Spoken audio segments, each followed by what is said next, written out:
नमस्कार, स्वागत गर्दछु यहाँहरूलाई मेरो च्यानलमा। आज म एग करीको रेसिपी लिएर यहाँहरू समक्ष आइसकेको छु। आशा छ मेरो आजको यो रेसिपी यहाँहरूलाई मन पर्नेछ भनेर, अनि मेरो भिडियोलाई अन्तिमसम्म हेरिदिनु हुनेछ भनेर। 250 ग्राम प्याजलाई काटेर राखेको छु यसरी लामो लामो गरेर। यहाँ चाहिँ 200 ग्राम टमाटरलाई पनि त्यसरी नै लामो लामो आकारमा काटेर राखेको छु। यहाँ मैले 25 ग्राम अदुवा रेडी गरेको छु। यहाँ चाहिँ 25 ग्राम लसुन रेडी गरेको छु। अनि यो सानो चम्मचको आधा चम्मच नुन पनि रेडी गरेको छु। 2 पिस चाहिँ रातो सुक्खा खोर्सानी रेडी गरेको छु। अनि ठुलो चम्मचको 5 चम्मच तोरीको तेल राखेको। अघिको तेललाई तताइसके अब म यसमा प्याजलाई फ्राई गर्दैछु।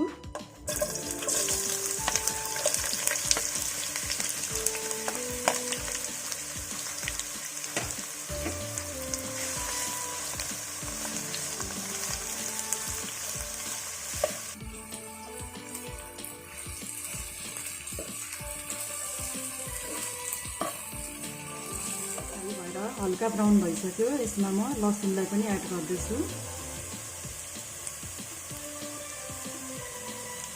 त्यसपछि अदुवालाई पनि एड गर्दैछु।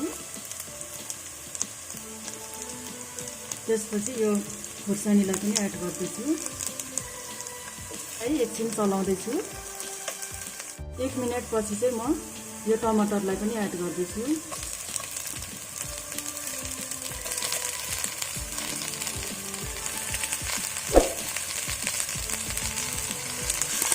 यो टमाटरलाई एकछिन चलाएपछि चाहिँ म यो नुनलाई पनि एड गरेर चलाउँदैछु।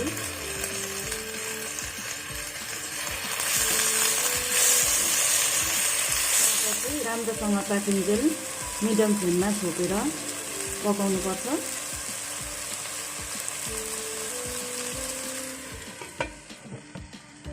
यो टमाटर पाकेको पनि 3 मिनेट जति भइसक्यो। अघि पनि मैले यसलाई चलाउँदै पकाएको थिएँ। अब म यसमा 100 ml पानी एड गरेर पकाउनेछु।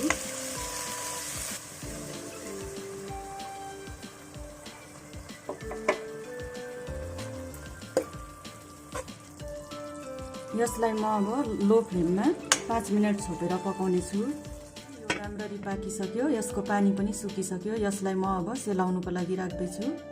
यहाँ चाहिँ मैले 5वटा अन्डालाई बोइल गरेर यसको छिल्काहरू हटाएर अनि एउटामा 4-5 वटा जति यसरी छुरीले काटेर रेडी गरेको छु। मैले यहाँ 5 चम्मच तोरीको तेललाई तताइसकेको छु। ठुलो चम्मचको 5 चम्मच। अब म यसमा अघिको अन्डालाई फ्राई गर्दैछु।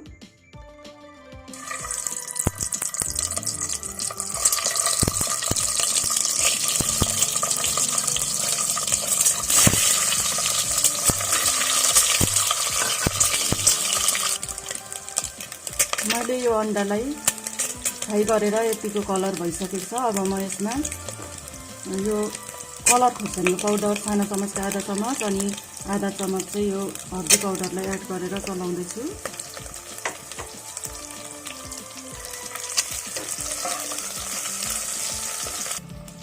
अब यो अन्डा फ्राई भइसक्यो। यसलाई म निकालेर राख्दैछु।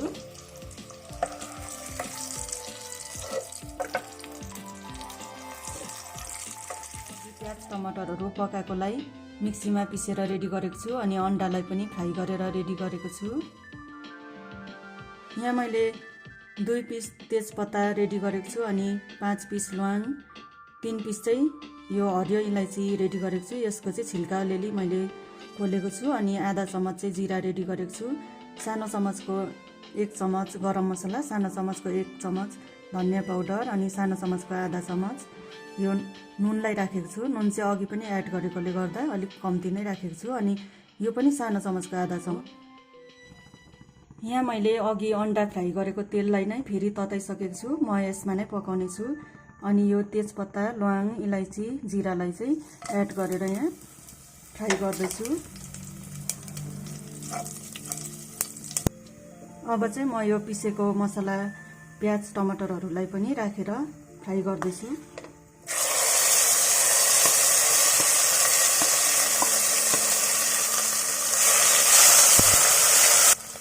मैले यसलाई चलाउँदै पकाएको पनि 2-3 मिनेट भइसक्यो। अब म यसमा यो नुन र यो धनियाँलाई पनि एड गरेर चलाउँदैछु। अब चाहिँ अन्डालाई पनि राख्दैछु।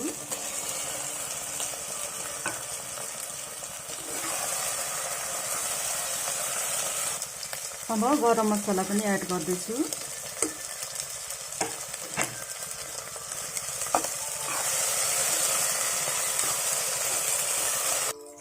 मैले अन्डालाई यहाँ राखेर पकाएको पनि 3 मिनेट जति भयो। अब म 100 ml जति पानी राखेर छोपेर पकाउने छु।